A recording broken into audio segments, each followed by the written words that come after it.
Sahyadri tiger reserve मध्ये अगदी British गॅझेट्समध्ये देखील वाघाचा उल्लेख आहे. सातारा डिस्ट्रिक्ट मॅजिस्ट्रेटच्या गॅझेटमध्ये उल्लेख आहे. शिवाजी महाराजांच्या काळात उल्लेख आहे. वासोटा किल्ल्याचं जे नाव आहे ते शिवाजी महाराजांनी बदल करून व्याघ्रगड दिलं. त्याचं कारणच आहे की ह्या पूर्ण कांदाट सह्याद्रीच्या दऱ्याखोऱ्यांमध्ये हे वाघाचं अस्तित्व शिवाजी महाराजांच्या काळात आणि त्याच्या पूर्वीपासून आहे. बरोबर. टायगर पॉप्युलेशन ज्या वेळेला दिवसेंदिवस वाढणार तर सह्याद्री टायगर रिझर्वच्या लँडस्केपमध्ये साधारणतः 27 वाघ जगतील आणि एकदम आरामात त्यांचं हंटिंग वगैरे सगळं बिहेवियर चालत. त्या हिशोबाने पोटेन्शियल. पहिलं तर मी नीलमणीविषयी बोलतो. नीलमणी या कुटेचं नाव दिलं एका पक्ष्यावर, जो हा फार अबंडंट या भागामध्ये अवेलेबल आहे आणि तो निळ्या रंगाचा दिसतो आणि छोटासा मोठासा पक्षी मण्यासारखा, म्हणून त्याचं नाव नीलमणी दिलं. असंच वेगवेगळ्या कुट्यांची नावं आम्ही पक्ष्यांची नावं, तिथल्या किल्ल्यांची नावं, तिथल्या नद्यांची नावं, खोऱ्यांची नावं, अशी वेगवेगळी नावं आम्ही त्या कुट्यांना दिले. आता हा जो आपला संपूर्ण STRचा भाग आहे, यातला कोर भाग कुठला आणि बफर कुठला? का सगळाच कोर आहे का सगळाच बफर आहे? टायगर रिझर्वचा साधारणतः 1160 किलोमीटर स्क्वेअरचा एरिया, त्यातला 600 स्क्वेअर किलोमीटर कोर आहे आणि उर्वरित 560 स्क्वेअर किलोमीटर हे बफर. STR मध्ये जो कोर एरिया आहे, मग आता त्याच्यामध्ये भैरवगड आहे किंवा कंदारडोह आहे, प्रचितगड आहे, तर इथे ट्रेकर्सना जायला बंदी आहे. तुमची अशी काही योजना आहे का की एक लिमिटेड नंबर ऑफ ट्रेकर्स आणि वनविभागाने रेग्युलेट केलेला ट्रेक रूट असं काही करण्याची तुमची इच्छा आहे किंवा असा प्लॅन आहे की जेणेकरून हे ट्रेक रूटही ओपन होतील, ते जागते राहतील आणि एक अत्यंत सस्टेनेबल आणि अतिशय शिस्तबद्ध पद्धतीने हे टुरिझम आपल्याला डेव्हलप करता येईल? की आपल्याकडे 3 पोटेन्शियल नर आहेत जे एकदम ब्रीडिंग एजला आलेले आहेत. तर या तिन्ही नराला जर आपण मेट दिली नाही, म्हणजे फिमेल दिली नाही, तर ते त्यांची टेरिटरी अजून शोधत भटकत फिरते. ते पूर्णपणे याच भागात मार्क टेरिटरीमध्ये फिरणार नाही. आपण पहिल्या स्टेजमध्ये ऑपरेशन तारामध्ये 2 वाघिणींना ताडोबामधून आणून सह्याद्रीमध्ये निसर्गमुक्त करणार आहे.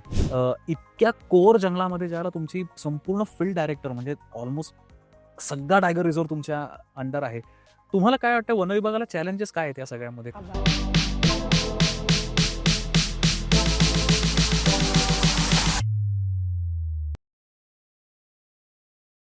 नमस्कार मित्रांनो, मी ओंकार ओक. उनाड भटकंतीच्या उनाड ट्रॅव्हल गप्पा आणि गोष्टी आणि सह्याद्री टायगर रिझर्वच्या एक्सप्लोर विथ फील्ड डायरेक्टर या सेगमेंटमध्ये तुमच्या सगळ्यांचं मी सहर्ष स्वागत करतो.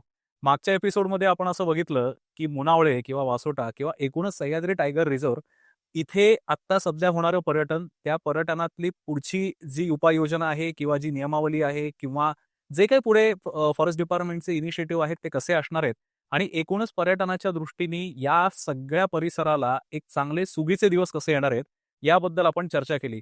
आणि आता या पुढच्या भागामध्ये आपल्यावर आज परत जॉईन झालेले आहेत माझे मित्र श्री तुषार चव्हाण सर, जे आहेत सह्याद्री टायगर रिझर्वचे फील्ड डायरेक्टर. सर, तुमचं परत एकदा स्वागत. नमस्कार. गंमत अशी आहे की आता सह्याद्री टायगर रिझर्व जो लोकांच्या नकाशावर आलेला आहे, तर तो म्हणजे अत्यंत देखण्या अशा 3 वाघांमुळे. आणि ते 3 वाघ इथे कसे आले, मग सह्याद्री टायगर रिझर्व असताना सुद्धा बाहेरनं वाघ का आणावे लागले किंवा हे सगळी प्रोसिजर कशी झाली, एकूणच हे सगळं जंगल कसं चालतं, कसं आहे इथलं वन्यजीवन किंवा कशा इथली लोक राहतात, हे सगळ्या गोष्टी आपल्याला आज तुषार सर समजावून सांगणार आहेत. सर, तुमचं परत एकदा स्वागत. धन्यवाद. मला एक गोष्ट सांगा, एक तर पहिली गोष्ट टायगर रिझर्व म्हणजे काय आणि STR ची व्याप्ती काय? टायगर रिझर्व हा त्या भागाला घोषित केला जातो ज्याच्यामध्ये टायगर बेरिंगचं पोटेन्शियल आहे किंवा तो भाग ऑलरेडी त्याच्यामध्ये टायगरचं वास्तव्य आहे. वाघांचं वास्तव्य असणं आणि पोटेन्शियल असणं याच्यामध्ये थोडासा फरक आहे. वाघ ऑलरेडी एस्टॅब्लिश आहे, म्हणजे तुमचं एन्व्हायरमेंट, तिथलं झाडी, तिथलं हार्बिवरस ऑलरेडी एस्टॅब्लिश. जर वाघ फ्युचरमध्ये येणार असतील तर त्या पद्धतीने तुम्हाला डेव्हलप करायचं आहे एरियाला. सह्याद्री टायगर रिझर्व हे 2010 साली अस्तित्वात आलं. हे टायगर रिझर्व ही अभयारण्य आणि नॅशनल पार्कच्या पुढची पातळी आहे. आपल्याकडे कोयना अभयारण्य आहे आणि चांदोली नॅशनल पार्क आहे. ह्या दोघांचं मिळून सह्याद्री टायगर रिझर्व 2010 साली बनलं आणि याच्यामध्ये कालांतरानं किंवा पूर्वावत येत जात राहणारे मायग्रेटरी टायगर याच्यामध्ये होते. परंतु आता मॅनेजमेंट आपली इतकी इफेक्टिव्ह आहे की रेसिडेंट 3 वाघांचं अस्तित्व सह्याद्री टायगर रिझर्वमध्ये आहे. बरं. आणि महाराष्ट्रामध्ये असे अजून किती टायगर रिझर्व आहेत? महाराष्ट्रामध्ये एकंदर 6 टायगर रिझर्व आहेत. त्याच्यापैकी एक सह्याद्री आहे. बाकीचे कुठले लोकांच्या माहिती करता? याच्यामध्ये ताडोबा आहे, नवेगाव नागझिरा आहे, पेंच आहे आणि मेळघाट टायगर रिझर्व आहे. बरं. आता हे जे तुम्ही इथे म्हणजे मला बेसिकली आता प्रश्न असा पडलाय की एकतर टायगर रिझर्व्ह हा बाकी सगळ्या अभयारण्यापेक्षा वेगळा कसा ठरतो? टायगर रिझर्व्ह मध्ये प्रोटेक्शन लेवल हाय असते. ओके. टायगर रिझर्व्ह मध्ये अपेक्स स्पीसीज जे टायगर आहे त्याचं प्रेझेन्स असतं. टायगर रिझर्व्ह मध्ये सफारीसाठी चांगले रूट डेव्हलप असतात, पर्यटकांसाठी सुखसुविधा असतात. याशिवाय टायगर रिझर्व्ह मध्ये येणाऱ्या पर्यटकांना हे की अट्रॅक्शन आहे जिप्सी सफारी, बोट सफारी, तिथून वाघाचं दर्शन, वाघाचे ठसे आणि वाघ हा अपेक्स प्रिडेटर असल्यामुळे इतर सगळ्या प्राण्यांचं अस्तित्व टायगर रिझर्व्ह मध्ये असतं. करेक्ट. गवा असेल, सांबर असेल, चितळ असेल, भेकर असेल, असे वेगवेगळे प्राणी देखील त्या भागात अस्तित्वाला असतात. मित्रांनो, तुम्हाला गंमत माहिती आहे का? आता सर हे सगळं सांगताय टायगर रिझर्व्ह आणि आम्ही आता कुठे बसलेलो आहोत. तुम्ही बघताय कमालीचं सुंदर लोकेशन आहे. तर आम्ही आता आहोत कांदाट खोरं किंवा कांदाट दरी या भागामध्ये. नीलमणी नावाचं एक फॉरेस्टचं इथे एक सेंटर आहे, ज्याला टेक्निकल भाषेमध्ये कुटी असं म्हटलं जातं. आणि हा कोर एरियाचा भाग आहे संपूर्णपणे. आज आमची संपूर्ण टीम पहिल्यांदाच कोर एरियामध्ये आलेली आहे. आणि ॲक्चुअली याला कोर एरिया का म्हणतात किंवा जे खरं जंगल आहे, जे ॲक्चुअली रॉनेस जो आहे, तो आम्ही सकाळपासून इथे अनुभवतोय. आणि all thanks to Tushar sir, की ज्यांच्यामुळे आम्हाला हा एक वेगळी बाजू जंगलाची बघता आली. सर, टायगर रिझर्व्ह कसा डिसाईड करतात? म्हणजे कुठला एरिया हा टायगर रिझर्व्ह म्हणून डिसाईड केला जातो? टायगर रिझर्व्ह हा जनरली इनव्हायलेट एरिया पाहिजे, ज्या एरियामध्ये ह्युमन हॅबिटेशन फार कमी पाहिजे. हार्बिव्हरची संख्या फार चांगली पाहिजे. हार्बिव्हरच चांगले असतील तरच कार्निव्हरस सर्व्हाइव्ह करू शकतात. आपल्या प्रेक्षकांसाठी हे दोन्ही टर्म सांगा काय आहेत ते? हां, आता हार्बिव्हरची संख्या म्हणजे काय, की एका स्क्वेअर किलोमीटरचा जर ग्रिड बनवला आपण, चौकोन बनवला, तर त्याच्यामध्ये तृणभक्षक प्राण्यांची संख्या किती आहे, बरं. ह्याची आम्ही पहिल्यांदा खात्री करतो. म्हणजे हरणं वगैरे असे? हरणं वगैरे अशी. बरं. तर ते तृणभक्षक प्राण्यांची संख्या योग्य पाहिजे, जेणेकरून की मांसाहारी प्राणी त्याच्यावरती जगता यायला पाहिजेत. बरं. त्यानंतर इनव्हायलेट एरिया पाहिजे म्हणजे काय, की आजूबाजूला कोणतेही गाव नको, ह्युमन हॅबिटेशन नको, जेणेकरून वन्य प्राण्यांना त्यांचा अधिवास डिस्टर्ब नाही झाला पाहिजे. शिवाय गावकऱ्यांना देखील कॉन्फ्लिक्ट सिच्युएशन नाही झाली पाहिजे. म्हणून आपण अभयारण्यातली गावं पुनर्वसन करतो आणि इनव्हायलेट एरिया तयार करतो. आता हा सगळा टायगर रिझर्व्ह ज्यावेळेला तयार झाला, त्यावेळेला अगदी आत्ता तुम्ही जॉइन होईपर्यंत हा जो सगळा मधला 20-25 वर्षाचा जो काही काळ गेलाय, 15 एक वर्षाचा लहानपणी म्हणू आपण. तर त्यावेळेला सह्याद्री टायगर रिझर्व्हमध्ये आता इतकं सुंदर जंगल आहे आणि तुम्ही जसं म्हणताय तसं सगळं सुटेबल आहे. तर वाघ आधी होते का? आणि ते लोकांना दिसलेत का? म्हणजे अशा काही घटना माहिती आहेत का तुम्हाला? आता सह्याद्री टायगर रिझर्व्ह मध्ये अगदी ब्रिटिश गॅझेट्समध्ये देखील वाघाचा उल्लेख आहे. बरं. सातारा डिस्ट्रिक्ट मॅजिस्ट्रेटच्या गॅझेटमध्ये उल्लेख आहे. शिवाजी महाराजांच्या काळात उल्लेख आहे. वासोटा किल्ल्याचं जे नाव आहे ते शिवाजी महाराजांनी बदल करून व्याघ्रगड दिलं. व्याघ्रगड, करेक्ट. व्याघ्रगड दिलं त्याचं कारणच आहे की ह्या पूर्ण कांदाट सह्याद्रीच्या दऱ्याखोऱ्यांमध्ये हे वाघाचं अस्तित्व शिवाजी महाराजांच्या काळात आणि त्याच्या पूर्वीपासून आहे. बरोबर. ब्रिटिश गॅझेटमध्ये देखील उल्लेख आहे. इवन दो कोल्हापुरात देखील वाघांचा उल्लेख आहे. शाहू महाराजांच्या काळात असेल किंवा त्याच्या पहिले ब्रिटिश काळात असेल, त्या गॅझेट्समध्ये ह्युमन वाईल्ड लाईफ कॉन्फ्लिक्टचा उल्लेख आहेत. आणि त्यावेळेला गेम हंटिंग चालायचं. गेम हंटिंग म्हणजे वाघांची किंवा इतर प्राण्यांची शिकार चालायची. तर त्या पुरातन विभागाच्या रेकॉर्डमध्ये वाघांची शिकार केल्याचे उल्लेख अजून देखील आहेत. तर या भागात पूर्वापार वाघ आहेत, ते आहेत आणि राहतील देखील. परंतु या वाघांचं जे अस्तित्व आहे, थोडंसं काय झालं की मधल्या काळामध्ये शिकारीचं प्रमाण वाढलं होतं, पुरेसे हार्बिव्हरस उपलब्ध नव्हते, तृणभक्षक प्राणी. म्हणून हा जो भ्रमणमार्ग आहे वाघांचा, हा कुठून चालू होतो? काली टायगर रिझर्व्ह कर्नाटक. बरं. तिथून तो वरती पाक अगदी महाराष्ट्राच्या गुजरात बॉर्डरपर्यंत. हा पूर्ण सह्याद्रीचा भाग हा दऱ्याखोऱ्यांनी व्यक्त आहे आणि ह्या दऱ्याखोऱ्यामधून वाघाचं अस्तित्व आणि त्याचं भ्रमणमार्ग पूर्वापार आहेत. आणि मला प्रश्न असा आहे, आता तुम्ही एक म्हणजे आपण एक ॲव्हिड वाईल्ड लाईफर आणि आता इतक्या मोठ्या तुम्ही उच्च पदावर आहात या सगळ्या ह्याच्यामध्ये. वाघाबद्दल काय अट्रॅक्शन लोकांना? तुम्हाला काय वाटतं? वाघाला जंगलात पाहणं ही एक once in life time opportunity आहे. तुम्ही ज्यावेळेला वाघाला पाहता, he don't give a damn. त्याला तुमच्याविषयी काही पडलेलं नाही. तुमची जिप्सीत आहात, तुम्ही पायी आहात, तुम्ही सायकलवरती आहात, तुम्ही गाडीवरती आहात, मचानवरती आहात. कुठेही उभं राहा. परंतु वाघ हा स्वतःचं अस्तित्व तयार करून आहे. एखादा वाघ रस्त्यावरती अर्धा-अर्धा तास वेट करू शकतो सगळे असताना त्यांचं शिकार सावज पकडण्यासाठी. वाघ हा खऱ्या अर्थानं जंगलाचा राजा आहे. आपला वाघ हा नॅशनल ॲनिमल आहे. वाघाचं वाघाची ओळख हे भारताबाहेर त्याच्या मूळ आदिवासात बघण्यासाठी आहे. भारतातलं मॅक्सिमम टुरिझम हे वाघावरती डिपेंड आहे, जे पर्यटक लोक परदेशातून येतात. शिवाय बऱ्याच स्टेटची इकॉनॉमी देखील वाघावरती अवलंबून. वाघ हा इतका मॅजेस्टिक आहे की त्या वाघाचा आकार, त्याचं रंगरूप हे पाहिल्यावरती प्रेक्षकांना खरंच भुरळ पडते. म्हणून वाघाचा आकर्षण जास्त मोठ्या प्रमाणात आहे. तुमचं पहिलं एन्काउंटर वाघाबरोबर, एन्काउंटरचा अर्थ पहिल्यांदा तुम्ही वाघ बघितलात तो क्षण आठवतोय का? इथे नाही, जनरल हो, वाघ वाघ पाहिला. सगळ्यात पहिला वाघ पन्न्यामध्ये पाहिला मी, ताडोबामध्ये पाहिला. ज्या वेळेला आपण वाघाला पाहतो तर सगळ्यात पहिलं होतं की टाइम स्टॉप होतो. वा वा. टाइम स्टॉप होतो म्हणजे काय, आपण किती वेळ त्या जागेवरती उभा आहे आणि आपण काय पाहतोय ह्याचं भान हरपून जातं. हम्म. इतका मॅजेस्टिक अॅनिमल आहे. आणि आपण ज्या वेळेला जिप्सी चालू करतो त्यावेळेला जिप्सीची सफारीची वेळ संपलेली असते. आपल्याला असं वाटतं की अजून पाहिलं पाहिजे, अजून काय ऍक्टिव्हिटी करतोय का पाहिलं पाहिजे, आणि आपण सफारी संपून परत येतो. वाघाला पाहणं याचा अर्थ असा आहे की आपण निसर्गाला एकदम जवळून पाहणं. वाघाला सायटिंग करण्यासाठी पर्यटक फार दुरून येतात, 8-8, 10-10 सफारी बुक करतात. त्यावेळेला if you are lucky then only you can encounter the tiger. एक व्यंकटेश माडगुळकरांचं वाक्य आहे, आपल्या पावलांनी भूमी जिंकत येणारा माणूस. आणि तुम्ही जसं म्हणलात की त्याला फरकच पडणार नाही की तुम्ही आजूबाजूला आहात का नाही आहात वगैरे.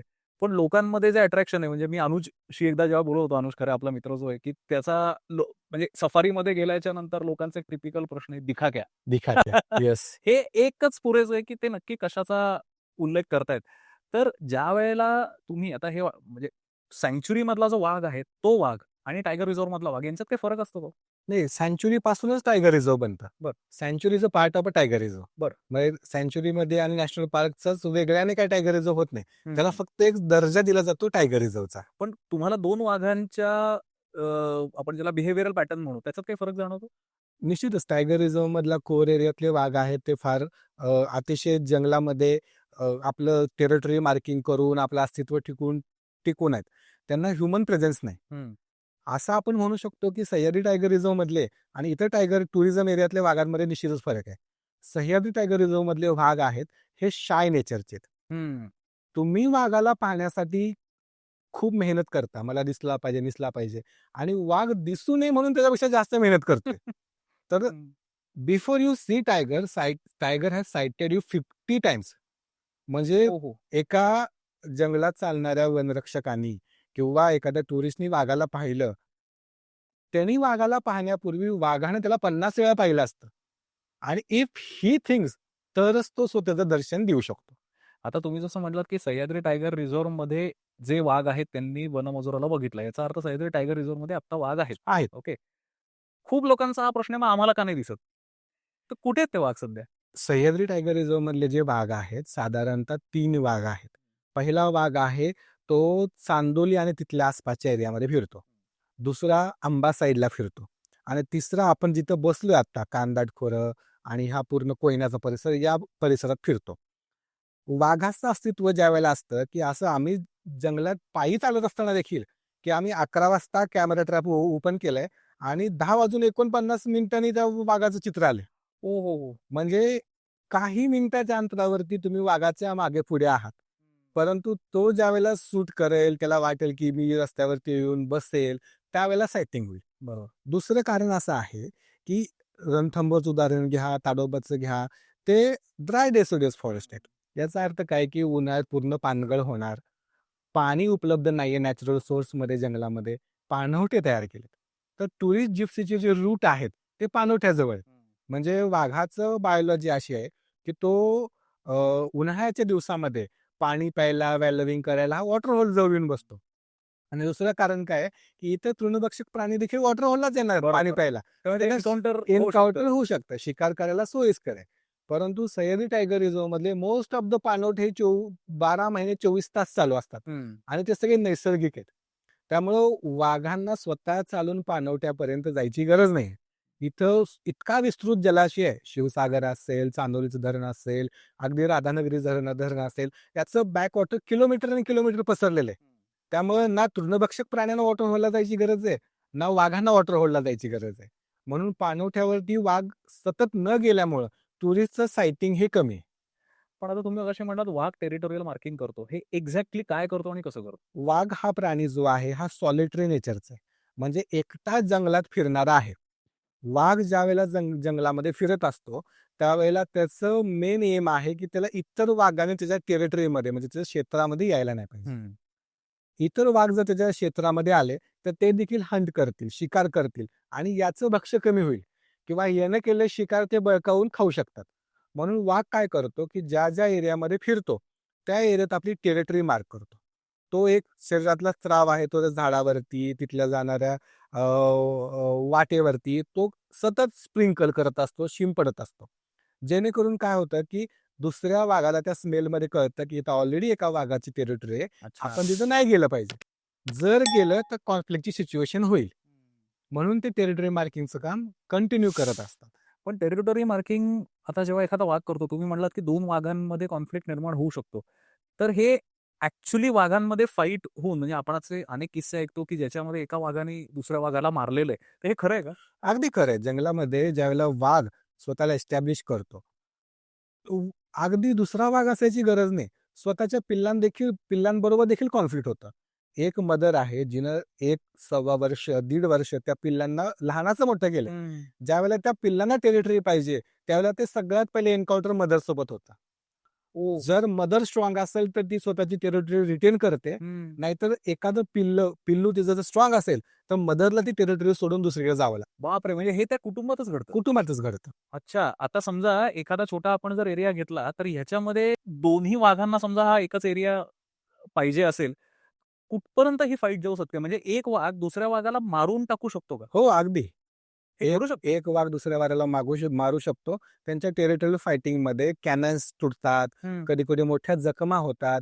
त्या जखमा हळू-हळू न भरल्यामुळं निसर्गतः त्याच्यावरती वाघाची हंटिंग ॲबिलिटी जाते. वाघाला अ, शिकार करता न आल्यामुळं स्टार्वेशन होतं. भूक लागून ते उपासमारीने वाघ मरू शकतो. सगळ्यात मला म्हणजे काय म्हणतात त्याला, मी ज्या प्रश्नाची वाट मगासपासून बघतोय, ते म्हणजे जसं तुम्ही म्हणाला, की 3 टायगर्स आता सह्याद्री टायगर रिझर्व्हमध्ये आणले गेलेत. टायगर आणले म्हणजे नक्की काय केलं? आणि या टायगरची तुम्ही फार भारी नावं दिलेली आहेत, तर त्याबद्दल सांगा जरा? टायगर रिझर्व्हमध्ये ऑलरेडी एक्झिस्टिंग 3 टायगर आहेत. हं. हा पहिला जो टायगर आहे STR-01 हा साधारणतः 2 वर्षापासून त्याची टेरिटरी मार्क करून फिरतोय. STR-02 आहे तो साधारणतः मागच्या 1.5 वर्षापासून फिरतोय. आणि रिसेंटलीच 1 वर्षापासून जे आता आपण बसलोय कोयनामध्ये, इथे एका टायगरने टेरिटरी बनवले, तो STR-03 आहे. असे हे 3 टायगरचं अस्तित्व सह्याद्रीमध्ये आहे. याला पर्यटकांनी किंवा टुरिस्टनी, लोकल गाईडनी विविध नावं दिलेत. जसं आपण म्हणलात, ती नावं देखील आता समाज माध्यमातून खूप मोठ्या प्रमाणात फेमस झालेली आहेत. तर सर आता सेनापती, बाजी आणि सुभेदार अशी खूप सुंदर नावं या सगळ्या वाघांना दिली गेली आहेत. जसं पण तुम्ही म्हणलात तसं तुमच्या भाषेमध्ये काही टेक्निकल नावं असतात. जसं STR-01 वगैरे म्हणलात. पण लोकांमध्ये असं एक पसरलं गेलेलं आहे, की हे वाघ बाहेरनं आणले. तर हे खरं आहे का खोटं आहे? नाही, हे वाघ बाहेरून वन विभागाने कुठून आणले नाहीत. ते एक्झिस्टिंग वाघ आहेत. बाहेरून आपण फिमेल आणणार आहे. नर जे 3 वाघ आहेत ते ऑलरेडी सह्याद्रीच्या दऱ्याखोऱ्यावर वाढलेले आहेत. इथंच लहानाचे मोठे झालेले आहेत. बरं. पण त्यांचं तुम्हाला पुढे ज्याला आपण म्हणतो, की एक जनरेशन जी आता वाघांची किंवा पॉप्युलेशन जे वाढवायचं आहे त्याच्यासाठी तुम्ही बाहेरनं याच- टायग्रेस याच्यामध्ये बघा 2 कारण आहेत. हं. पहिलं कारण आहे की असं समजू की आपल्याकडे 3 पोटेन्शियल नर आहेत. जे एकदम ब्रीडिंग एजला आलेले आहेत. बरं. तर या तिन्ही नराला जर आपण मेट दिली नाही म्हणजे फिमेल दिली नाही तर ते त्यांची टेरिटरी अजून शोधत भटकत फिरतील. बरं. ते पूर्णपणे याच भागात मार्क टेरिटरीमध्ये फिरणार नाही. बरं. दुसरं कारण असं आहे की वाघांमध्ये देखील जेनेटिकल डायव्हर्सिटी पाहिजे. जीन पूल त्यांचा दुसरीकडून आणून जर आपण एस्टॅब्लिश केला तर जेनेटिकल डायव्हर्सिटी वाढेल आणि जेनेटिकल डायव्हर्सिटी जिथं जास्त तिथं तिथली त्यांची वंशावळ जास्त मोठ्या प्रमाणात सर्व्हाइव्ह करण्याचे चान्सेस जास्त जास्त असतात. म्हणून या दोन्ही कारणांना लक्षात घेऊन आपण पहिल्या स्टेजमध्ये ऑपरेशन तारामध्ये त्या ऑपरेशनचं नाव आपण ऑपरेशन तारा दिले. ऑपरेशन तारामध्ये 2 वाघिणींना ताडोबामधून आणून सह्याद्रीमध्ये निसर्गमुक्त करणार आहे.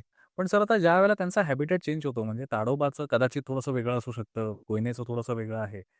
तर हे वाघ स्वतःला जुळवून कसं घेतात या सगळ्या? कॅट स्पेसिस जे अगदी आपलं घरातलं मांजर असेल ते अगदी वाघापर्यंत असेल. Cat species are highly adaptive in nature. Cat स्पेसिसला काय आहे की ते स्वतः पहिलं फिरणार, टेरिटरी मार्क करणार, कोणते प्राणी अवेलेबल आहेत बघणार आणि they start depending on this animal. आणि आपण जे स्पेशली ज्या वाघिणी आणणार आहे तर साधारणतः अँड्युलेटिंग लँडस्केप किंवा सांभराची संख्या जास्त आहे किंवा गव्यांची संख्या जास्त आहे अशाच लँडस्केपमधून आपण आणणाऱ्या दोन्ही वाघिणी आणणार आहे. ओके. आता याच्यामध्ये अगदी मी सामान्य प्रेक्षक म्हणून हा माझा प्रश्न आहे, की फॉर एक्झाम्पल तुम्ही या 3 वाघांसाठी समजा 3 वाघिणी आपण पकडून चालू आता तुम्ही आणल्यात. ही भेट कशी होणार त्यांची? म्हणजे कारण तुम्ही जसं म्हटलं रोमिंग ॲनिमल आहे. एक जण इकडे फिरतोय, दुसरा इकडे फिरतोय. तर या वाघिणी आणि इतक्या मोठ्या क्षेत्रामध्ये या वाघ आणि वाघिणीची भेट होणार कशी? आता जी आपण ऑपरेशन तारा अंतर्गत पहिली फिमेल आणणार, ती अशा ठिकाणी सोडणार आहे, की जिथं मूळ एस्टॅब्लिश STR-01 हं, ज्याला लोकं उत्साहानं सेनापती म्हणतात. हं. त्याच्याच टेरिटरीमध्ये आपण फिमेल सोडणार आहे. अच्छा. मेल टायगरची आणि फिमेल टायगरची टेरिटरी ही ओव्हरलॅपिंग असते. I see. म्हणजे ओके. एक मेल हा 4-5 फिमेलच्या टेरिटरीमध्ये पण फिरू शकतो. बरं, बरं. आणि होऊ शकतं की ती थोडीशी दूर जाऊन स्वतःची टेरिटरी बनवेल. बरोबर. परंतु सेंट मार्क असतील किंवा त्यांचे कॉल असतात मीटिंगच्या वेळेला, ते ऐकून नर वाघ त्यांच्याकडे निश्चितच अट्रॅक्ट होतील आणि तिथून पुढे मग त्यांचं मीटिंग होऊन प्रोजिनी येईल. पण आता या कोयनेचं जे संपूर्ण टायगर रिझर्व्ह आहे, तर ज्यावेळेला या वाघांचं पॉप्युलेशन वाढेल, तुम्हाला काय वाटतं ह्या भागामध्ये तुम्हाला चॅलेंजेस काय येऊ शकतात? एक समजा आता ही म्हणजे काय म्हणतात त्यांचं पॉप्युलेशन वाढलं आणि समजा जर जसं आता आपल्याकडे रिसेंट उदाहरणं बिबट्याची आहेत, ठीक आहे. तर आता आपले प्रेक्षक हा प्रश्न मी का विचारतोय सांगतो तुम्हाला, की आपल्याकडे अगदी शाळेत जाणाऱ्या मुलांपासून ते अगदी वयोवृद्ध किंवा ज्येष्ठ नागरिकांपर्यंत आपले सगळे प्रेक्षक आहेत आणि कदाचित बऱ्याच वेळेला ते जंगलांमध्ये फिरत नाहीत वगैरे आणि हे प्रश्न खूप कॉमनली पडू शकतात. तर ह्या सगळ्या भागाचं पोटेन्शियल बघता ज्यावेळेला हे ब्रीडिंग डेव्हलप होत जाईल, तर तुम्हाला वाटतं इथे काही चॅलेंजेस येऊ शकतील? टायगर पॉप्युलेशन ज्यावेळेला दिवसेंदिवस वाढणार, तर सह्याद्री टायगर रिझर्व्हच्या लँडस्केपमध्ये साधारणतः 27 वाघ जगतील आणि एकदम आरामात त्यांचं हंटिंग वगैरे सगळं बिहेवियर चालेल. ह्या हिशोबाने पोटेन्शियल. पूर्ण सह्याद्रीच्या कॉरिडॉर्स पकडून लँडस्केपमध्ये पाहिला तर 50 ते 70 वाघ जगू शकतात. एवढं सह्याद्री टायगर रिझर्व्हचं पोटेन्शियल. सह्याद्री टायगर रिझर्व्हमधले जे वाघ आहेत, ते पश्चिमेच्या बाजूला हे कोकण कडा असल्यामुळे खाली उतरू शकत नाहीत. हं. आणि पूर्वेच्या बाजूला वॉटर बॉडीज आहेत. मोठ्या-मोठ्या वॉटर बॉडीज आहेत. त्यामध्ये क्रॉस करून जाणार नाहीत. बरोबर. तर हा प्रिस्टीन असा एकदम 1160 चौरस किलोमीटरचा एरिया आहे, की जो वाघांचा अधिवास एकदम उत्तम दर्जाचा आहे. सह्याद्रीमध्ये तृणभक्षक प्राण्यांची संख्या देखील खूप चांगली आहे. 37 तृणभक्षक प्राणी आहेत एका स्क्वेअर किलोमीटरमध्ये. त्यामुळे तृणभक्षक प्राण्यांची संख्या देखील योग्य आहे आणि वाघांचा प्रिस्टीन लँडस्केप पण आहे. त्यामुळे सह्याद्रीतले वाघ हे रोमिंग करून बाहेर जातील ह्याची शाश्वती फारच नगण्य. आणि आता आपण ज्याला टायगर रिझर्व्ह म्हणतो, तर इथे वाघ सोडून जे बाकी वन्यजीवन आहेत, स्पेशली अस्वलं, हा सह्याद्री टायगर रिझर्व्हचा म्हणजे आपण अजून एक USP म्हणूया. तुमचा अस्वलाचा एखादा एक्सपिरियन्स सांगा? अस्वलाचा एन्काउंटर हा तसा फारसा आल्हाददायक नसतो. हां. जे गावकरी आहेत, लोकल लोक आहेत, ते ज्यावेळेला त्यांच्या दैनंदिन गरजासाठी जंगलात जातात, तर अस्वलाचा एन्काउंटर हा बऱ्यापैकी होतो. त्याच्या पाठीमागे बायोलॉजी आहे. अस्वल काय करतं, की जमिनीला नाक लावून सुंगत-सुंगत म्हणजे वास घेत-घेत जातं. त्याला त्याचं मेन खाद्य काय आहे? टर्माइट असतील किंवा छोटे कीटक असतील, त्यांचं माउंट कुठं दिसते आणि त्याचं जे नोज आहे ना, इट इज व्हेरी फ्लेक्सिबल. हं. आणि to suck the insect out of their nest. म्हणून ज्यावेळी अस्वल हे खाली जमिनीला नाक लावून चालतं, तर ते फार जवळ येईपर्यंत नोटीसच करत नाही, की पुढं माणूस उभा आहे. आणि एकदम जवळ क्रिटिकल डिस्टन्सच्या जवळ आलं, की मग अस्वल काय करतं, की 2 पायावरती उभं राहतं आणि उभं राहिल्यावरती अटॅक करायचा चान्स आहे. आता माझा अनुभव आपण विचारलात. अनुभवामध्ये काय आहे, मी एकदा गडचिरोलीमध्ये कार्यरत असताना एका महिलेवरती अस्वलाने अटॅक केला. आदिवासी महिला होती, जंगलामध्येच लहानाची मोठी झाली होती. अस्वल उभं राहून फक्त एक असं झापट जरी मारलं, तरी माणसाचं स्कल ब्रेक होऊ शकतं, डोकं ब्रेक होऊ शकतं. इतकी पॉवर अस्वलामध्ये आहे. आणि तिचं काय झालं, की इथूनच क्रॅक गेला स्कल. ती महिला जंगलामधून 5-7 किलोमीटर तिला उचलून आणली लोकांनी आणि तिथं प्राथमिक उपचाराचे केंद्र नसल्यामुळं रेंज ऑफिसमध्ये आणली. हं. रेंज ऑफिसमध्ये आणल्यावरती तिथून आम्ही तालुक्याच्या ठिकाणी नेण्यासाठी 1 ते 1.5 तास प्रवास करून गाडीमध्ये बसवून नेली. तिथं गेल्यावरती असं कळलं की अॅनेस्थेशियनच नाहीये आणि जे अॅनेस्थेशियाचे ड्रग आहे ते पण अद्ययावत नाहीये. मग त्या महिलेला पार्शियल अॅनेस्थेशियावरती डोक्याची सर्जरी केली आणि ते स्कल ब्रेक झालेलं रिपेअर केलं आणि देखा की निसर्गाचं आश्चर्य म्हणा किंवा तिथल्या आदिवासी लोकांचा हार्डी जीन म्हणा, की ती ऑपरेशनमध्ये सर्व्हाइव्ह केली आणि शी सर्व्हाइव्हिंग. बापरे! इतकं सर्व्हाइव्हिंग नेचर आहे. पण ते एका अस्वलाशी एन्काउंटर तिला किती महागात पडलं महागात बघा. पडलं. येस. पण STRमध्ये तुम्ही कुठल्या गावकऱ्यांकडनं ऐकलंय की अस्वलांचं एन्काउंटर झालेलं? निश्चित मी देखील जंगलामध्ये जाताना बऱ्याच वेळा आम्हाला अस्वलाचा प्रेझेन्स दिसतो. फ्रेश त्यांचं त्यांचे पगमार दिसतात किंवा फ्रेश त्यांचे विष्ट्या दिसते. परंतु अस्वल देखील एकदम शाय नेचरचा प्राणी. तो स्वतःहून काही कोणावरती अटॅक करायला येणार नाही.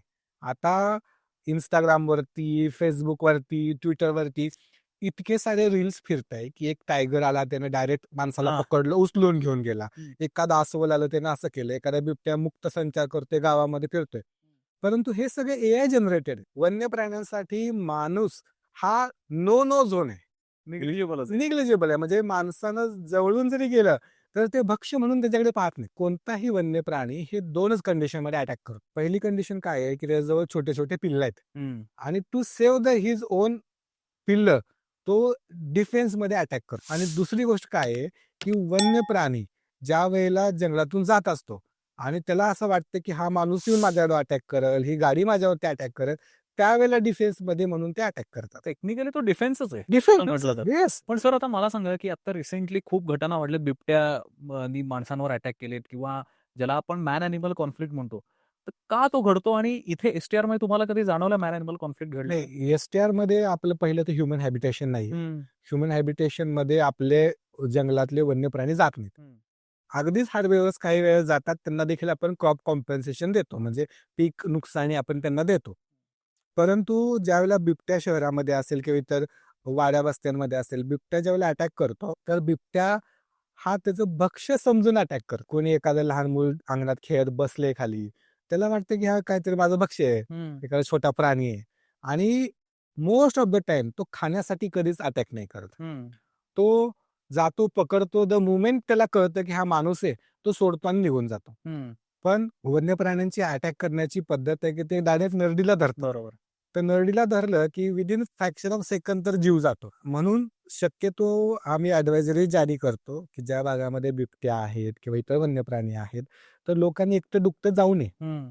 रानामध्ये, शेतामध्ये किंवा रस्त्याने रात्री अपरात्री चालू नये एकटं. अंगणामध्ये एकट्याने झोपू नये. बरोबर. किंवा शौचाला बाहेर उघड्यावरती बसू नये. तिन्ही सांजच्या वेळेला ज्यावेळेला हे वन्य प्राणी, नॉक्टर्नल वन्य प्राणी ऍक्टिव्ह असतात, त्यावेळेला लहान मुलांना अंगणामध्ये खेळायला सोडू नये. किंवा आपल्या अंगणात अगदीच शेताच्या कडेला घर आहे, तर एखादं छोटंसं कंपाऊंड करून आपल्या मुलांना खेळायला सोडावं. अशा पद्धतीचं आम्ही सूचना देतो, जेणेकरून असे मिसहॅपनिंग होणार नाही. पण सर हे प्राणी शहरात येतात कसे किंवा का येतात? कारण आपण एक सामान्य और कॉमन पार्लन्समध्ये म्हणलं आपण, की वन्यजीव हे फक्त आपल्याला जंगलातच सापडतात. तर आता शहरामध्ये रानगवे, पुण्यामध्ये अगदी काही वर्षांपूर्वी आलेला रानगवा असेल किंवा बिबट्याचे तर आता म्हणजे इतके आपल्याला अटॅक्स बघायला मिळतात. तर हे येतात कुठून आणि का येतात इथे? ज्यावेळेला वन्य प्राणी शहरामध्ये येतात, ते इन सर्च ऑफ फूड येतात हं. किंवा त्यांचे ट्रॅडिशनल हिस्टॉरिकल भ्रमणमार्ग असतात.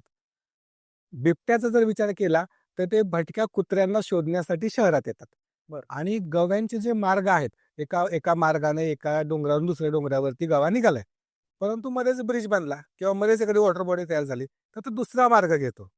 आणि दुसरा मार्ग घेता Conflicting घेता असू तो शकतो. कॉन्फ्लिक्टिंग हां. असून तो शहरात येऊ शकतो. बरं. हत्ती असेल स्पेशली जे लोकल मायग्रेट करतात, त्यांचे वर्षानुवर्षाचे मार्ग असतात. हं. त्या मार्गामध्ये जर शहर वसलं गेलं मागच्या 8-10 वर्षामध्ये आणि ते 8-10 वर्षांनी फिरत फिरत तिथं आले, तर त्यांना समजत नाही की हा आपला भ्रमणमार्ग आहे का तो आता ह्युमन हॅबिटेशन झाले, तर तिथून ते घुसून जातात.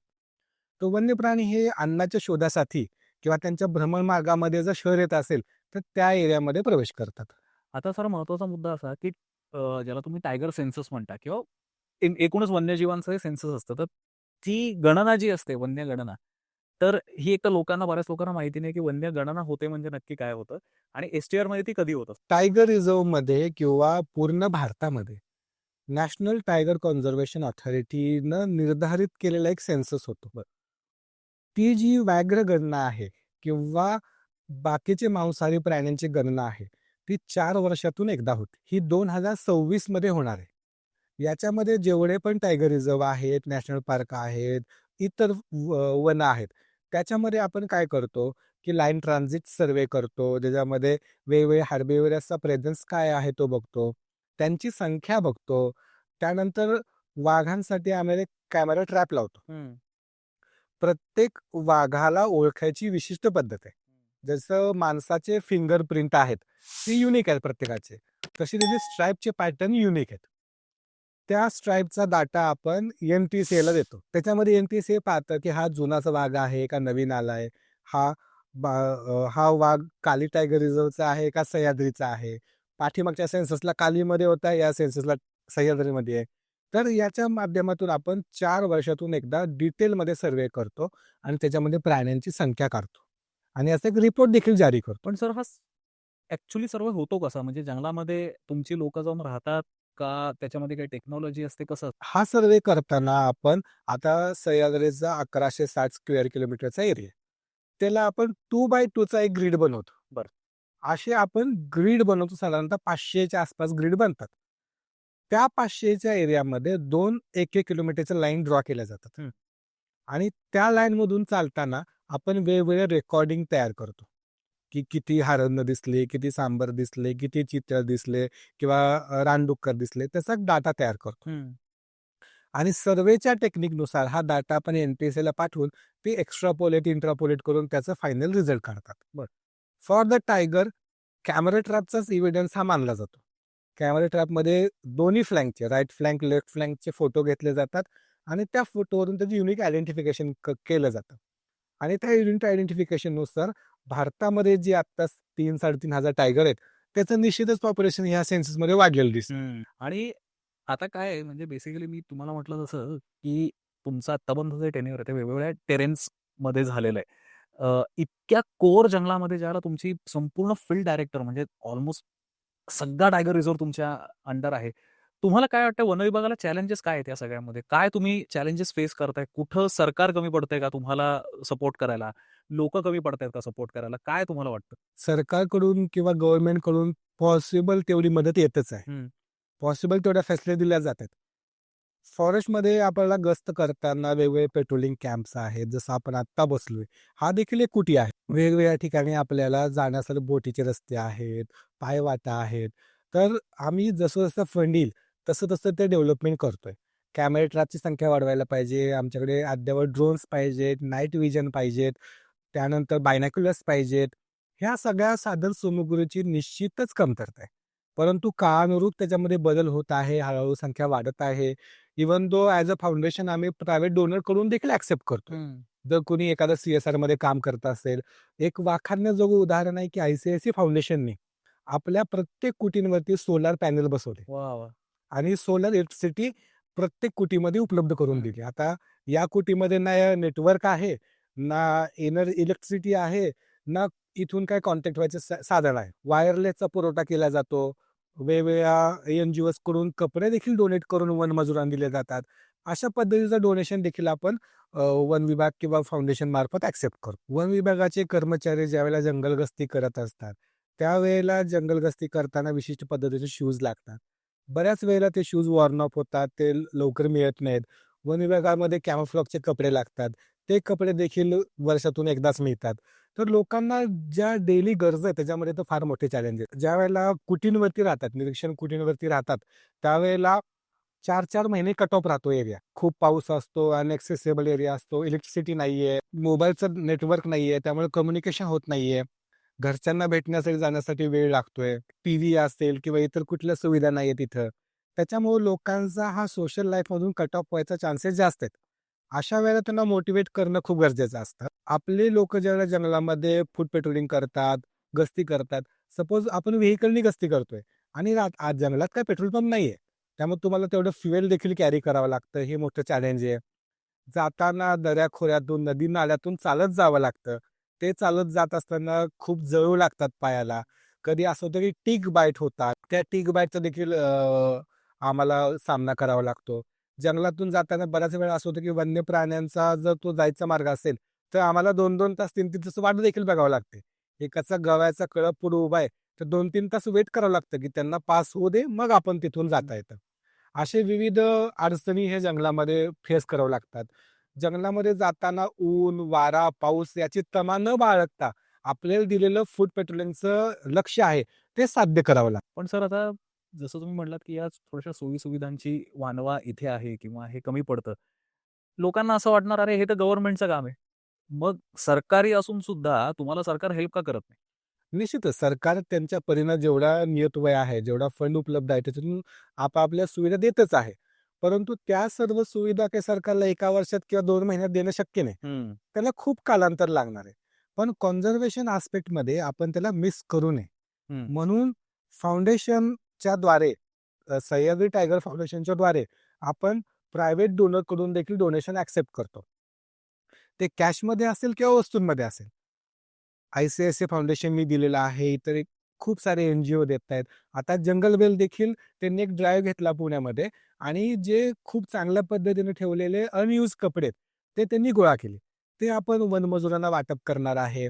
धान्य देतात काही लोक आणि याची निश्चितच गरज आहे, कारण आपल्या ज्या स्पीडनी कॉन्झर्वेशन चालू आहे, ज्या स्पीडनी कॉन्झर्वेशन काम भविष्यात मार्गस्थ होणार आहे, त्याच्यामध्ये प्रायव्हेट लोकांची पार्टनरशिप खूप गरजेची आहे. CSR मधून देखील कंपन्या आपल्याला मदत देऊ शकतात. त्या CSR मार्फत विधायक कामं होत असतील. आता कृष्णा हॉस्पिटल आपलं पूर्ण हेल्थ चेकअप करतं. जंगलात राहणाऱ्या लोकांचं आणि गावकऱ्यांचं देखील हेल्थ कॅम्प घेऊन चेकअप करतं आणि त्यांचे ऑपरेशन देखील कॅटरॅक्ट सारखे मोतीबिंदूंचं ऑपरेशन देखील कृष्णा हॉस्पिटल कराडला फ्री ऑफ कॉस्ट करून देतात. अशा पद्धतीनं बरेच प्रायव्हेट एजन्सीज, NGOज, त्यानंतर डोनर्स हे पुढे येऊन वन विभागातल्या कर्मचाऱ्यांना मदत करतात. कॉन्झर्वेशनसाठी मदत करतात. काही IT कंपन्या आहेत, त्यांनी पुढे येऊन जरी आम्हाला चांगले ITचा सेटअप तयार करून दिला, कॉम्प्युटर लॅब तयार करून दिली, तर आमचं डाटा प्रोसेसिंग थोडा फास्ट होईल. काही प्रायव्हेट कंपन्या ज्या वॉटर पंपचं काम करतात, त्यांनी येऊन जर CSR मध्ये वॉटर पंप बसवून दिले, तर वन्य प्राण्यांसाठी प्यायला पाणी उपलब्ध होईल. सध्या प्रायव्हेट पार्टनरशिपची खूप गरज आहे आणि सरकारच्या विविध यंत्रणा, हायवे पण प्रायव्हेट पार्टनरशिपमध्ये चालू आहेत, पोर्ट चालू आहेत. तसंच वन विभाग देखील एक सरकारचाच भाग आहे आणि त्याच्यामध्ये देखील प्रायव्हेट लोकांनी येऊन पार्टनरशिपमध्ये काम केलं, तर निश्चितच आपलं कॉन्झर्वेशनचं काम हे वेगाने पुढे जाईल. मित्रांनो, मगाशी माझी आणि सरांची चर्चा झाली. आता आम्ही ज्या ठिकाणी बसलोय, नीलमणी नावाची कुटी आहे. सर एकतर याच्या नावाबद्दल सांगा, पण मी त्याच्या आधी मला एक अपील करायचं आहे, मी विसरायच्या आधी. काय आहे, आपल्याला सगळ्यांना असं वाटत असतं, की वनविभाग म्हणजे 100% गव्हर्नमेंट फंडेड किंवा त्यांना काय कमी असणार आहे, कारण हे सगळं सरकारने बांधलेलं आहे किंवा हे सगळं गव्हर्नमेंट पुरवतच आहे ना त्यांना. पण तसं नाहीये. आता सरांच्या बोलण्यातनं किंवा मगाशी आमची चर्चा अशी चालू होती, की एक जो फंड असतो तो वेगवेगळ्या ठिकाणी गव्हर्नमेंटला अलोकेट करायला लागतो. आणि अनेकदा असं असतं, की एखाद्या ठिकाणी समजा जर तो फंड कमी अलोकेट झाला किंवा समजा जर काही ऑपरेशनल अडचणी आल्या, तर तुमच्या मनामध्ये असं काही असेल, की अरे नाही, वनविभागाचं आयुष्य म्हणजे एकदम लॅविश आयुष्य, तर असं नाहीये. आपण ही कुटी ज्यावेळेला बघू त्यावेळेला तुमच्या असं लक्षात येईल, की आतमध्ये जे सगळे वनमजूर किंवा इथले जे सगळे वनरक्षक जे राहतायत, ते कुठल्या परिस्थितीमध्ये राहतायत. आतमध्ये फॅन नाहीये किंवा चटई नाहीये किंवा चादरी नाहीयेत, काही पुरेशी भांडी नाहीयेत, लाईट सुद्धा सोलरवर आहे आणि अत्यंत बेसिक सुविधा ज्या आहेत, तर त्यांची इथे कमतरता जाणवते आणि तरीही ही लोकं टायगर रिझर्व्हमध्ये तितक्याच इमानदारीमध्ये किंवा तितक्याच काय म्हणतात आपण तटून ही लोकं काम करतायत.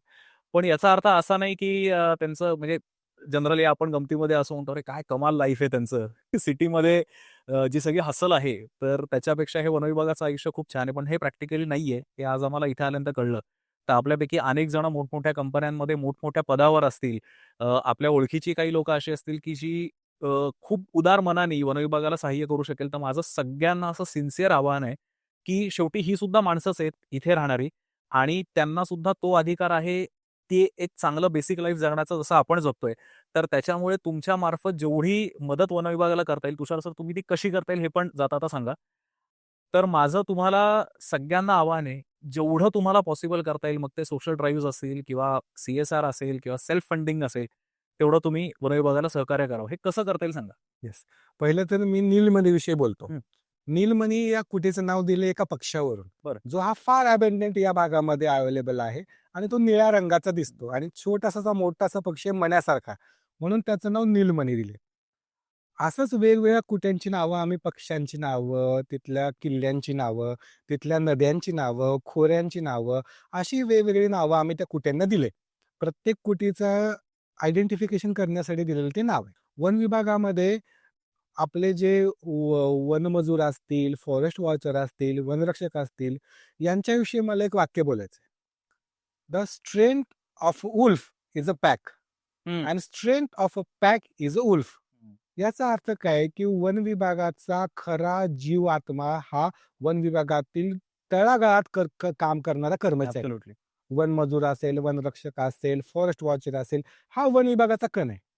अनलेस अँड अंटिल आपण त्यांना स्ट्रेंथन नाही करणार तोपर्यंत वन विभाग किंवा कॉन्झर्वेशनचं काम स्ट्रेंथन नाही होणार. म्हणून आजच्या पॉडकास्टमध्ये मला अपील करायचंय की जे आमचे तळागाळात काम करणारे वनमजूर आहेत, फॉरेस्ट वॉचर आहेत, त्यांच्यासाठी आपल्याकडून जेवढी पण कॅश किंवा कॅनमध्ये करणारी मदत आहे ती करावी. ती निश्चितच आपण तिथपर्यंत पोहोचवू. आणि ज्या ज्या लोकांना अशी मदत करायची आहे, त्यांनी आमच्याजवळ अप्रोच करावं, माझ्याजवळ करावं किंवा माझ्या स्टाफकडे करावं. अगदी ओमकारला सांगितलं तरी तो माझ्याजवळ पोहोचवेल. आणि ज्याही पद्धतीनं you are free to donate anything, you are free to offer your services also. Correct. काही IT इंजिनियर आहेत ज्यांच्याकडे फावला वेळ आहे, ते आमचं डाटा प्रोसेसिंग करू देऊ इच्छितात. त्यांनी निश्चितच आमचं डाटा प्रोसेसिंग करून द्यावं. कुणाला असं वाटतं की माझं रेशन धान्याचं दुकान आहे, त्यांनी आम्हाला थोडंफार धान्य द्यावं जेणेकरून आमच्या वनमजुरांना किंवा इतर ऑपरेशनला ते कामाला येईल. आम्ही काय तुमच्याकडे फंड किंवा आम्हाला तुमच्या कॉन्झर्वेशनच्या कामामध्ये त्याच्यावरती चालणार आहे असं नाही. परंतु निश्चितच आपल्या मदतीचा योग्य आदर केला जाईल आणि आपली मदत ही तळागाळापर्यंत पोहोचवेल याची मी खात्री घेतो. पण सर आता तुम्हाला असं वाटतंय की तुम्हाला तळागाळातल्या या सगळ्या वनमजुरांची खूप ठिकाणी आता इतका मोठा एरिया तुमच्या अंडर तर गरज परत असणार आहे. पण ह्या थोडीशी सोयी-सुविधांची कमतरता असल्यामुळे जेवढा हवा तेवढा तुम्हाला सपोर्ट मिळत नाही किंवा तेवढी भरती होत नाही असं वाटतं तुम्हाला? नाही, सपोर्ट मिळत नाही ना असं म्हणता येणार नाही. हं. की मी जेवढं झटून काम करतोय ह्याच्यापेक्षा कैक पटीनं जास्त ते काम करतात. करेक्ट. आणि ते जितकं जास्त काम करेल तेवढे मला देखील काम करायला हुरूप येतोय. बरोबर. आणि आपण त्यांना जर सुविधा दिला तर त्यांच्या लिव्हिंग स्टँडर्डमध्ये फरक पडेल आणि त्यांच्या सुविधांमुळं हे जंगलाच्या प्रोटेक्शनमध्ये निश्चितच पॉझिटिव्हिटीने काम करतील. बरोबर. आणि त्या सुविधांचा उपयोग हा अल्टिमेटली कॉन्झर्वेशनचे आस्पेक्ट चेंज करण्यासाठी होईल. पण सर आता जसं कॉन्झर्वेशन हा मुद्दा तुम्ही म्हटलात, एक्झॅक्टली संवर्धनचा अर्थ काय? म्हणजे वनसंवर्धन किंवा वन्यजीव संवर्धन म्हणजे काय असतं? कॉन्झर्वेशन बघा की प्रत्येक स्पीसीससाठी वेगळं आहे. आता जो हॅबिटॅट हा हार्बिवरससाठी लागतो, होऊ शकतो की तो रेप्टाइल नकोय. होऊ शकतो की आपण सांबर जे आहे ते डेन्स झाडी प्रेफर करतं आणि चितळ आहे त्याला ओपन जागा लागते. काही प्राणी आहेत की ज्यांना नॉक्टर्नल असल्यामुळे डेन्स झाडीतून मूव्ह करावं लागतं. त्यांना नाही का रस्त्यावरती यायला आवडत नाही. आपल्याला प्रत्येक स्पीसीजला सुटेबल हॅबिटॅट द्यायचे. हॉर्नबिलसाठी जुनं जीर्ण झालेलं झाड पाहिजे, फॉक्सटेल पाम पाहिजे. मग ज्या ज्या स्पीसीजच्या ज्या रिक्वायरमेंट आहेत त्या तपासणे. त्या रिक्वायरमेंट फुलफिल होत नसतील तर त्याचं प्लांटेशन करणे, त्याचे कुरणं विकसित करणे. बऱ्याच वेळेला असं होतं जंगलामध्ये की पाणवठे नाहीयेत. मग ते पाणवठे तयार करणे. जंगलामध्ये जात असताना आपल्याला वाटेला सॉइल वॉटर कॉन्झर्वेशनची कामं उपलब्ध नाहीयेत. ती कॉन्झर्वेशनची कामं उपलब्ध करणे म्हणजे खाली धरणामध्ये गाळ साठणार नाही. तर अशी विविध ह्युमन इंटरव्हेन्शन करून मॅनेजमेंटचा आस्पेक्ट बघून आपण जे कामं करतो त्याला आपण कॉन्झर्वेशन म्हणतो. राईट. आता हा जो आपला संपूर्ण STRचा भाग आहे, यातला कोर भाग कुठला आणि बफर कुठला? का सगळाच कोर आहे का सगळाच बफर आहे? टायगर रिझर्वचा साधारणतः 1160 किलोमीटर स्क्वेअरचा एरिया आहे. त्यातला 600 स्क्वेअर किलोमीटर कोर आहे आणि उर्वरित 560 स्क्वेअर किलोमीटर हे बफर आहे. कोर आणि बफर हे फक्त टायगर रिझर्वच्या लोकल आयडेंटिफिकेशनसाठी आहे. बरोबर. बाकी त्याच्या स्टेटसमध्ये काही एक फरक नाही. जो प्राणी कोरमध्ये फिरतो तोच बफरमध्ये फिरू शकतो, जो बफरमध्ये आहे तो कोरमध्ये आहे. बरोबर. त्यामुळे ते फक्त आमच्या मॅनेजमेंट स्ट्रॅटेजीसाठी आहे की कोर एरिया वेगळा आहे, बफर एरिया वेगळा आहे. रिलोकेशनसाठी पण आम्ही कोर एरियाला प्राधान्य देतो आणि buffer area side by side follow करतो. पण आता STR मधला कोर एरिया कुठला म्हणता येईल? म्हणजे भौगोलिकदृष्ट्या बघायचं झालं तर काय सांगाल? एसटीआरचा कोर एरिया आहे त्याच्यामध्ये चांदोली नॅशनल पार्कचा एक्झिस्टिंग एरिया आणि कोयना सँच्युरीचा एक्झिस्टिंग एरिया हे त्याचे कोर एरिया आहेत. बरं. बाकीचं जे ॲडजॉइनिंग जंगल आहे टेरिटोरियल एरियाचं असेल किंवा इतर असेल ते आपण बागून ऍड केलं आणि ते बफर एरियात आहे. कोर आणि बफर मध्ये पर्यटनाच्या दृष्टीने काय फरक आहे? कोर एरियाचा फार कमी टक्के एरिया आपण टुरिस्टसाठी ओपन करतो आणि जिथं बफरमध्ये टुरिस्टसाठी थोडं जास्त ऍक्टिव्हिटी करतो. बरं. असा तो पर्यटन दृष्टीने आपण फरक केलाय. पण सर आता पर्यटन वाढण्याच्या दृष्टीने म्हणजे तुम्ही जसं म्हणलात की भले तो तुमच्या ऍडमिनिस्ट्रेटिव्ह भागासाठी हे 2 डिफरन्सिएशन केलं गेले. STR मध्ये जो कोर एरिया आहे, मग आता त्याच्यामध्ये भैरवगड आहे किंवा कंदारडोह आहे, प्रचितगड आहे. तर इथे ट्रेकर्सना जायला बंदी आहे. तुमची अशी काही योजना आहे का की एक लिमिटेड नंबर ऑफ ट्रेकर्स आणि वनविभागाने रेग्युलेट केलेला ट्रेक रूट असं काही करण्याची तुमची इच्छा आहे किंवा असा प्लॅन आहे की जेणेकरून हे ट्रेक रूटही ओपन होतील, ते जागते राहतील आणि एक अत्यंत सस्टेनेबल आणि अतिशय शिस्तबद्ध पद्धतीने हे टुरिझम आपल्याला डेव्हलप करता येईल? निश्चितच आम्ही आता त्याची कॅरिंग कॅपॅसिटी काढत आहे. प्रत्येक वन परिक्षेत्रामध्ये 2 ते 5 ट्रेक डेव्हलप करते. बरं. आणि शक्यतो याचं जे बुकिंग आहे ऑनलाईन घेतलं जाईल किंवा हेल्पलाईनवरती घेतलं जाईल. या बुकिंग नंतर पर्यटक येणार. पर्यटकांना आपण प्लास्टिक मुक्त ट्रेकिंग करण्यासाठी सांगणार आहे. काही ठिकाणी जसं ताई तेलिनीचा वाडा आहे वरती, अशा प्रीमियम लोकेशनला आपण काही टेंट देणार आहे प्रायोगिक तत्वावरती. जेणेकरून तिथं लोकांचं अट्रॅक्शन काय आहे, तिथं काय सुखसुविधा देता येतील आपल्या लोकांसाठी आणि ट्रेकरसाठी डिजिटल ट्रेक मार्ग तयार करण्याचं देखील आम्ही काम करतोय. जेणेकरून एखादा ट्रेकर जरी भटकला तरी तो परत पुनश्च त्या निर्धारित ट्रेक रूटवरती येईल. करेक्ट. याच्यासाठी आपण ती सुविधा देणार आहे. सर, आता कॅमेरा ट्रॅप बद्दल मगाशी तुम्ही म्हणत होते. एक तर हे कॅमेरा ट्रॅप लावण्याच्या मागचं मोटिव्ह काय असतं? त्याचं प्लॅनिंग तुम्ही कसं करता? कसे लावता? किती दिवसांनी त्याचा तुम्ही डाटा रिकव्हर करता? आणि एक सगळ्यात महत्त्वाचा प्रश्न म्हणजे एस-टी-आरमध्ये किंवा तुमच्या आत्तापर्यंतच्या सगळ्या करिअरमध्ये वनमजूर किंवा वनाधिकारी आपण म्हणू, वन खात्याची लोकं आणि प्राणी यांचं क्लोज एन्काउंटर झालंय, असं कधी ऐकलंय का? किंवा असा किस्सा माहिती आहे का? निश्चितच. कॅमेरा ट्रॅप लावण्यासाठी आपल्याला सगळ्यात पहिलं ग्रिड्स बनवायला लागतात. ग्रिड्समध्ये काय आहे, की साधारणतः 2 स्क्वेअर किलोमीटरमध्ये 2 ते 4 कॅमेरा ट्रॅप लावतो. वाघाचे भ्रमणमार्ग हा आपल्याला माहिती असतात. त्या भ्रमणमार्गावरती कॅमोफ्लॉग होईल अशा पद्धतीनं एकाच्या दोन्ही अपोजिट डायरेक्शनला असे 2 वेगळ्या दिशेला ते कॅमेरा ट्रॅप लावले जातात. आता 2 लावण्याचं कारण काय, की आपल्याला दोन्ही हाईनचे फोटोग्राफ्स घ्यायचे. करेक्ट. ह्या हाईनचा पण घ्यायचंय, ह्या विंगचा पण फ्लँकचा पण घ्यायचा आणि त्या फ्लँकचा पण घ्यायचा. दोन्ही फ्लँकचे जर फोटो येतील आपल्याला तर त्याचं युनिक आयडेंटिफिकेशन करण्यासाठी एकदम सुखकर होईल. कॅमेरा ट्रॅप साधारणतः जर आपण गुडघ्यावरती बसून जर चालत जाऊ, जेवढं अंतर येतं तेवढ्या अंतरावरती आपण जमिनीपासून साधारणतः 3-4 फुटावरती कॅमेरा ट्रॅप लावतो. कॅमेरा ट्रॅपचा डाटा कलेक्ट करण्यासाठी हे आपण कधी 10 दिवसांनी करतो, कधी 1 हफ्त्यानी करतो, 1 महिन्यानी करतो. हे त्याच्या बॅटरी लाईफवरती आणि मेमरी कॅपॅसिटीवरती डिपेंड आहे. प्रत्येक कॅमेरा ट्रॅपच्या मॉडेलवरती वेगवेगळ्या टायमिंगला आपण कॅमेरा ट्रॅपचे डाटा घेतो. एकदा डेटा घेतला की तो डेटा ऑफिसमध्ये प्रोसेस करतो. त्याच्यातून कुठले हार्बेवरस प्राणी किंवा कार्निवरस प्राणी पास झाले याचा सगळं रेकॉर्ड ठेवतो. साधारणतः आता आमच्याकडे 8,000 फोटोग्राफ्स आहेत, बापरे! जे एवढे प्राण्यांनी त्या कॅमेरा ट्रॅपचा वापर केलाय. पण आता आमच्या ट्रेकर्समध्ये ना एस-टी-आर म्हटलं की जरा एक आदरयुक्त भीती आहे प्रचंड. इतका सुंदर एरिया प्लस वाघांचं इथं असणारं अस्तित्व आणि मला सगळ्यात ना सर कौतुकाची गोष्ट अशी वनविभागाने इतकं स्ट्रिक्ट आणि इतकं छान हे सगळं मेंटेन केलेलं आहे. तर काय असतं म्हणजे हा प्रश्न ना आम्हाला अनेकदा विचारला जातो, की समजा एखादा ट्रेकर, एखादा पर्यटक म्हणू आपण त्याला. तर तो समजा कोर एरियामध्ये शिरला, नजर चुकून असेल वनविभागाची आणि तो समजा कॅमेरा ट्रॅपमध्ये आला.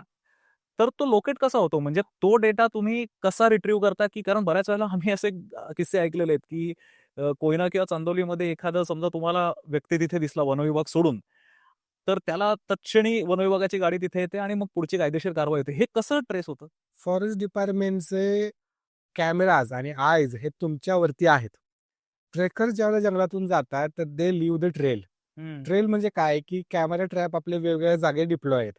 त्या कॅमेरा ट्रॅपवरती त्याची इमेज लगेच दिसते आपल्याला. शिवाय वन विभागानं रिअल टाइम मॉनिटरिंगसाठी पीटीझेड कॅमेरे लावलेत. पीटीझेड कॅमेरे लावलेत. ते पीटीझेड कॅमेरे हे रिअल टाइम ब्रॉडकास्टिंग करतात back to the head office. Head ऑफिसमध्ये त्याचं बिग स्क्रीनवरती मॉनिटरिंग केलं जातं, की जंगलात कोणी एंटर करतंय का, कशासाठी करतंय. आता जे स्थानिक रहिवासी आहेत ते निघाले तर आम्हाला कळून येतं की हे स्थानिक रहिवासी आहेत. परंतु कोणी ट्रेकर जातात, त्याचं काय नासधूस करत असतील किंवा एखाद्या ठिकाणी जाऊन कचरा टाकत असतील, तर इमिजिएटली आम्हाला पीटीझेड कॅमेराजमधून किंवा आता आम्ही ड्रोन टेक्नॉलॉजी वापरतो. ड्रोन टेक्नॉलॉजीमधून आम्ही ड्रोन फ्लाय करून पाहतो, की कोणी गेले का, गेलं असेल तर काय त्याची मूव्हमेंट आहे. ड्रोनच्या माध्यमातून, पीटीझेड कॅमेरातून, कॅमेरा ट्रॅपमधून अगदी लोकल लेवल इन्फॉर्मर पण असतात. गावातली लोकं असतील किंवा इतर जाणारे रेग्युलर ट्रेकर्स असतील, त्यांच्या माध्यमातून आम्हाला कळतं, की या भागामध्ये कोणीतरी बाहेर चालले आणि जाऊन आम्हाला लगेच कारवाई करता येते. काय शिक्षा आहे? कोणी समजा ट्रेसपासिंग केलं किंवा कोर एरियामध्ये विदाऊट इन्फॉर्मिंग यू गेलं तर? ट्रेसपासिंगसाठी किंवा बेटिंगसाठी वेगवेगळ्या पद्धतीची शिक्षा आहेत. कुणासाठी 1 वर्षाचा कारागृह आहे, कुणाला 7 वर्षाचा आहे.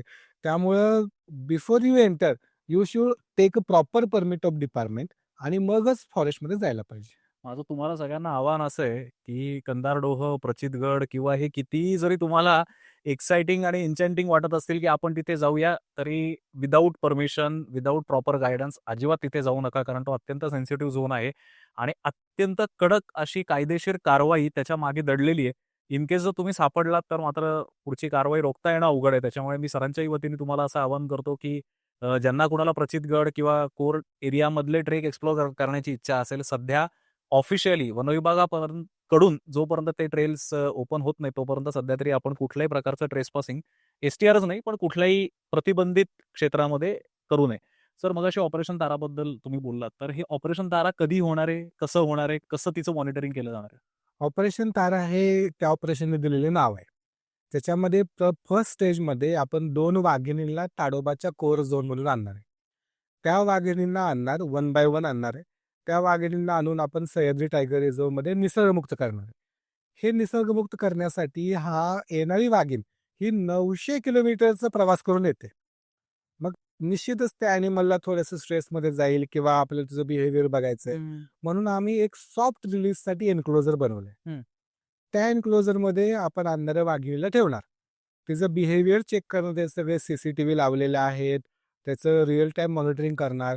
आम्हाला ज्यावेळेला वाटेल की शी इज फिट टू रिलीज, मग तिला आपण निसर्गमुक्त करणार. आणि अशा ठिकाणी निसर्गमुक्त करणार की जिथं ऑलरेडी एक्झिस्टिंग मेलची टेरिटरी आहे. करेक्ट. तुम्ही मगाशी म्हणलात. हां. त्या पद्धतीनं आपण आणणार. त्या ऑपरेशन ताराला एकदा का आपण तिला रिलीज केलं, की तिला आपण नेकला कॉलर लावणार आहे मॉनिटरिंगचं. त्या कॉलरचं काम काय आहे, की ती डायरेक्ट सॅटेलाईटला सिग्नल देणार. कारण जंगलामध्ये मोबाईलचं नेटवर्क नाहीये किंवा ॲक्सेसिबिलिटी नाहीये. म्हणून प्रत्येक अर्ध्या तासाला, 1 तासाला, 4 तासाला त्याची फ्रिक्वेन्सी सेट करणं, की आत्ता त्या वाघिणीचं लोकेशन कुठे आहे, हे आम्हाला सॅटेलाईटवरून जिओ रेफरन्सनी त्याचं लोकेशन येणार. आमच्या वन विभागाच्या टीम ही एक व्हेरी हाय फ्रिक्वेन्सी मॉनिटरिंग एक डिव्हाइस असतं. एक अँटिना असतो. जुन्या काळात जे टीव्हीला अँटिना असायचे तसा अँटिना असतो. तो अँटिना जर आपण त्या टायगरच्या दिशेने केला, तर तिथून बिप, बिप, बिप आवाज येतो. त्या आवाजावरती कळतं, की आपला वाघ हा किती अंतरावरती आहे, ती वाघीण कुठे आहे, तिचं लोकेशन कुठं आहे. जर आपल्याला VHFमध्ये सिग्नल नाही मिळाला, एखाद्या वेळेला वाघ दऱ्यात गेला किंवा एखादा पाण्यातच जाऊन बसलाय, खूप डेन्स कॅनॉपीमध्ये आहे, तर आपण सॅटेलाईटचा ज्यावेळेला सिग्नल येईल, ज्या फ्रिक्वेन्सीमध्ये असेल, अर्ध्या तासाचा असेल, 1 तासाचा असेल, त्यावेळेला आपल्याला एक्झॅक्ट लोकेशन कळणार ती वाघीण कुठे. येणाऱ्या वाघिणीचं आपण काही काळापर्यंत मॉनिटरिंग करणार. एकदा का ती सगळीकडे मिक्स झाली, तिची टेरिटरी मार्क झाली, तिनं पिल्लं द्यायला सुरुवात केली, की मग परत तिची रेडिओ कॉलर आपण स्विच ऑफ करणार आणि ती ऑटो डिटॅच होऊन ते गळ्यातून गळून पडणार. ओहो! ओके. अशा पद्धतीनं हे ऑपरेशन तारा चालू राहील. त्याच्यामध्ये वाघिणींना आपण ताडोबामधून सह्याद्रीमध्ये सोडणार आहे आणि एकदा सोडलं की त्याचं पुढं मॉनिटरिंग करत राहणार. सर, आता एस-टी-आर हा लोकांपर्यंत अजून पोहोचावा किंवा तुमचं काम लोकांपर्यंत पोहोचावं यासाठी तुमच्या काही योजना आहेत का? मगाशी आपण चर्चा करताना म्हणालात मर्चेंडाईज असेल, काही माहिती पुस्तकं असतील. कारण काय होतंय, की आपल्या महाराष्ट्रामध्ये इतक्या जवळ पुणे, मुंबई, कोल्हापूरच्या इतक्या जवळ हा टायगर रिझर्व्ह आहे. हे लोकांना माहिती नाहीये आणि दुसरी गोष्ट दाजीपूर हे आपण रानगव्यांसाठी म्हणतो. एखादा रानगव्यांचा किस्सा तुम्ही सांगावा आणि दाजीपूरमध्ये वाघ आहेत, नाहीत किंवा तिथे आपल्या बोलण्यामध्ये असं आलं नाही, की दाजीपूरला आम्ही वाघ सोडणार होतो वगैरे. तर काही कारण आहे का त्याचं? राधानगरीचा दर्जा हा अभयारण्याचा आहे. बरं. राधानगरीला टायगर रिझर्व्ह बनण्यासाठी माझे वैयक्तिक प्रयत्न आहेत. बरं. व्हेरी सून म्हणजे निश्चितच भविष्यामध्ये त्याला देखील आपण टायगर रिझर्व्ह करू. आता वाघांच्या अस्तित्वाबद्दल आपण बोललात, तर साधारणतः 2 ते 3 वाघ हे राधानगरीच्या वास्तव्याला असल्याची शंका आहे. ओके. पावसामध्ये आम्हाला कॅमेरा ट्रॅपिंग करता नाही आलं, पण आम्ही आता त्याचे पगमार्क आयडेंटिफाय केलेले आहेत. जसं त्याचा मॉनिटरिंग सुरू होईल कॅमेरा ट्रॅपमध्ये, निश्चितच वाघांचं अस्तित्व राधानगरीत देखील अधोरेखित होईल. जे आता आपल्याकडे वाघ येत आहेत सह्याद्री टायगर रिझर्व्हमध्ये, अगदी कांदाट खोऱ्यापर्यंत, सह्याद्रीमध्ये, कोयनेमध्ये किंवा अगदी आंब्यामध्ये किंवा कोकणाच्या दिशेने पण येत आहेत. त्यांना राधानगरी क्रॉस केल्याशिवाय कालीमध्ये जाता येत नाही. बरोबर. कर्नाटकमध्ये. आणि काली टायगर रिझर्व्हच्या वाघांना सह्याद्रीमध्ये येताना राधानगरीला क्रॉस करूनच यावं लागतं. बरोबर. म्हणजे आपण त्याला वाघांचे भ्रमण मार्ग म्हणू किंवा हायवेज फॉर द टायगर म्हणू. करेक्ट. त्याच्यावरती येणारं जंक्शन म्हणजे राधानगरी. महाराष्ट्रामध्ये किल्लारीपासून ते तोरणमाळपर्यंत हा एक कॉरिडॉर आहे जो अनब्रेकेबल आहे. या कॉरिडॉरवरती आपण वेगवेगळे कॉन्झर्वेशन रिझर्व्ह बनवलेत, सँच्युरीज बनवले, अभयारण्य आणि सह्याद्री टायगर रिझर्व्ह देखील आहे. या भ्रमण मार्गामध्ये येता जाताना हिस्टॉरिकल ज्याची इम्पॉर्टन्स आहे, शाहू महाराजांनी देशातलं पहिलं अभयारण्य घोषित केलं खरंय. आणि त्याला गेम रिझर्व्ह देखील डिक्लेअर झालं ज्यावेळेला ब्रिटिशकडून भारताला स्वातंत्र्य मिळालं. त्यानंतर त्याचं अभयारण्य देखील झालं. तर दाजीपूर आणि राधानगरीचा इतिहास फार मोठा आहे. तो इतिहास वाघांचा आहे, गव्यांचा आहे. गव्यांचा एन्काउंटर बद्दल आपण बोललात तर आपल्याकडे जेवढे पण सह्याद्रीमध्ये एरिया आहेत त्याच्यामध्ये प्रामुख्याने सांगायला झालं तर सडे आहेत.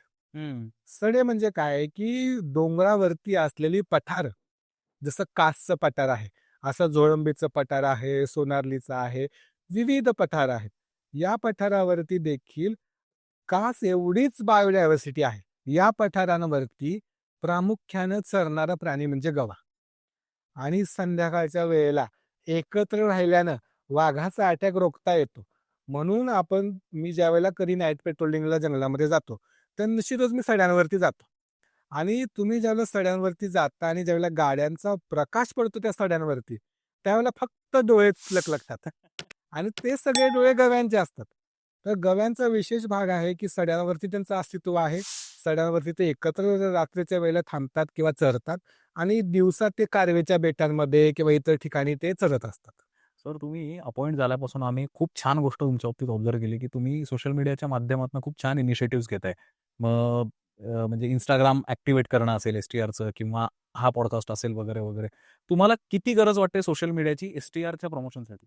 निश्चितच आपल्याला जनझीला आणि इतर येणाऱ्या कमिंग लोकांना अपील करायचंय की जी लोक मीडियाच्या माध्यमातून अवाजवी टाइम वेस्ट करतात, मीडियाच्या माध्यमातून पाहताय की काहीतरी कोणीतरी रील बनवले आणि त्याच्यामध्ये टाइम वेस्ट करतात, तो टाइम वेस्ट नको जायला या पद्धतीने मी रील बनवायला लागलो.